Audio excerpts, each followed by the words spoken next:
ป๊าดโทธิดาลาวจะปังไปฮอดใส่บาทบ่ทันแล้ว FC แฟนคลับลังไหลกันเข้ามาขอถ่ายรูปเก็บไว้เป็นทีละนึก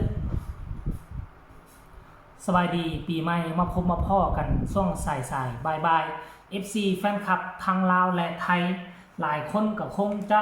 มวนจะมันกันเนาะมือนี้เนาะอยู่ทางฝั่งไทยน่าจะเป็นมือแรกแหกมานพากันลิ้นบุญปีใหม่จะไปใส่มาใส่ก็ให้ระมัดระวังกันแน่เนาะเดินทางตามท้องถนนไปฮดส่งน้ำพระไปกินเหล้าเมายาก็ให้ระมัดระวังตัวกันแน่เนาะมองใดที่มันบ่ปลอดภัยก็จะพาลูกพาเต้าไปเลาะไปเที่ยวหลายท่านผู้ชมปีใหม่ก็ให้แต่พบแต่ความ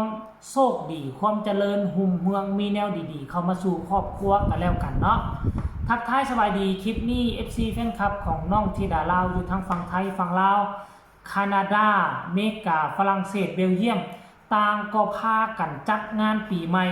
วัดลาววัดไทยอยู่ทั้งต่างแดนพากันเฮ็ดบุญปีใหม่อึกกระทึกคึกโคมท่านผู้ชมอย่าคิดว่าสิมีแต่ลาวและไทยได้เฮ็ดปีใหม่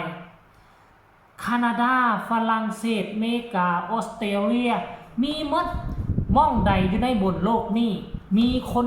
เสื้อชาติลาวมีคนเสื้อชาติไทยลักกะแม่นพา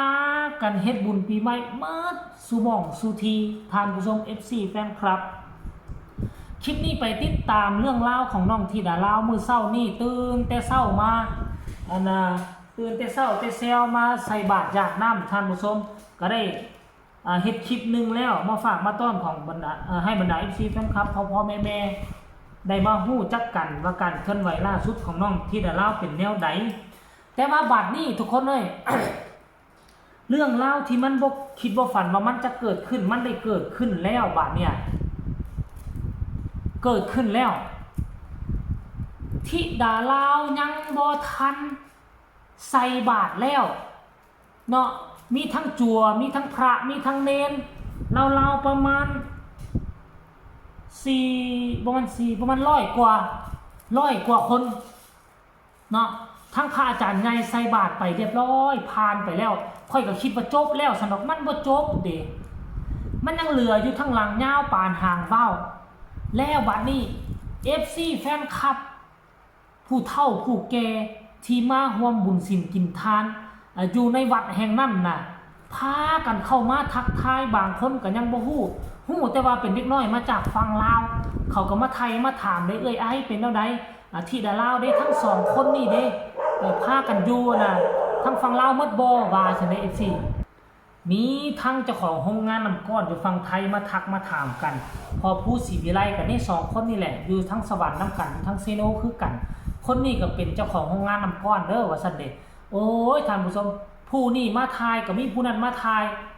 หลายคนพากันมาทายรูปทายคลิปเอาไปเป็นที่ระลึกรายละเอียดให้ทุกคนไปเบิ่งคลิปนี้น้ำกันสะก่อนแล้วจังมาพ้อกันในช่วงต่อไปชมพร้อมกันเลย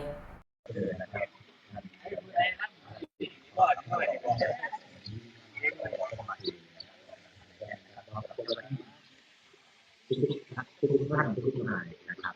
ที่มาคอยร่วมกิจกรรมตั้งแต่ภาคเช้าเป็นต้นมา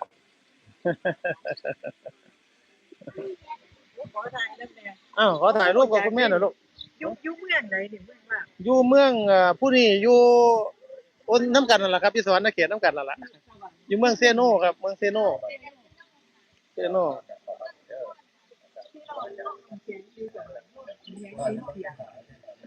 ห้องน้ำแข็งบ่แม่หินเจียงอันนี้ก็ห้องน้ำก้อนนั่นอยู่อันเซโนอันบาลีทิพย์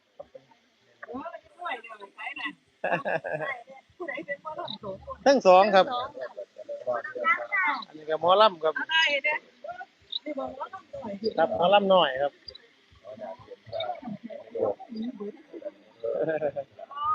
อ้าว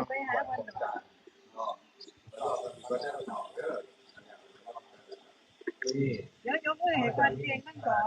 ยกมือเก่งทั้งสอง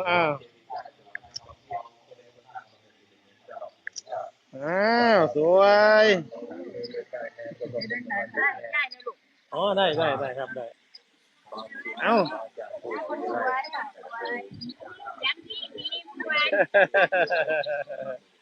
โอ้คุณแม่ฟังอยู่ติ โอ้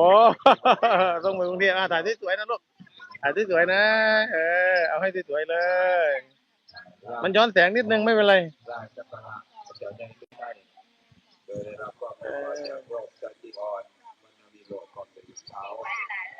อนุโมทนาบุญน้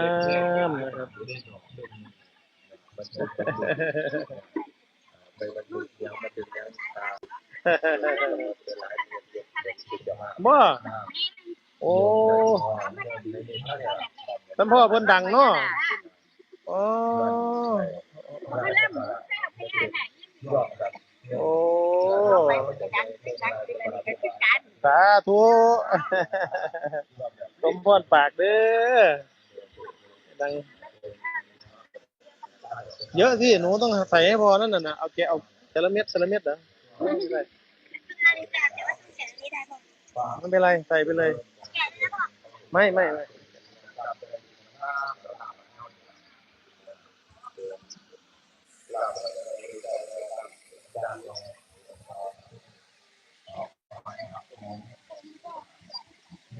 หลวงปู่กับโปรโมทลูกศิษย์ดีดิลูกหลวงปู่ก็ได้ เห็นบ่อันนี้เป็นเหตุการณ์ที่เกิดขึ้นในตอนเศร้าๆตอนตักบาตรญาติน้ำเนาะแล้วตอนนี้นี่หลังจากใส่บาตรญาติน้ำเรียบร้อยแล้วน้องธิดาลาวก็จะได้พาทีมงานไปแสดงความสามารถไปแสดงความมนต์ความซื่นห้องรำทำเพลง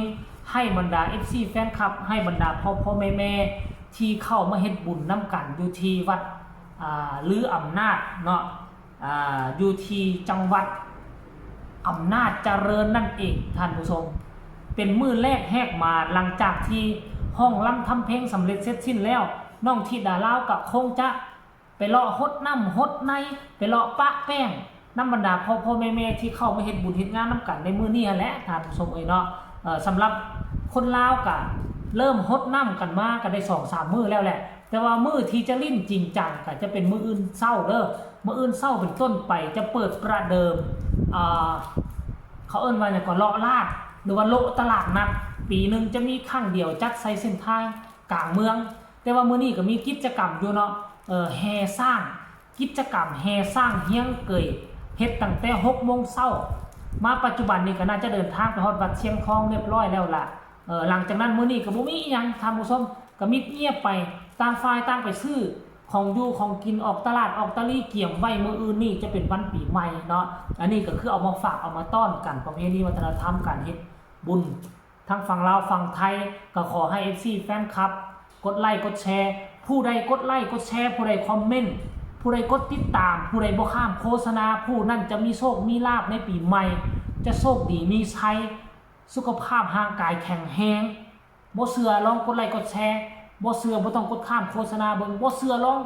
กดไลค์มาลองคอมเมนต์มาหลายๆพวกเจ้าจะมีโชคมีชัยในมื้ออื่นมื้อฮื้อนี้แน่นอนสำหรับคลิปนี้ลาท่านผู้ชมไปก่อนสบายดี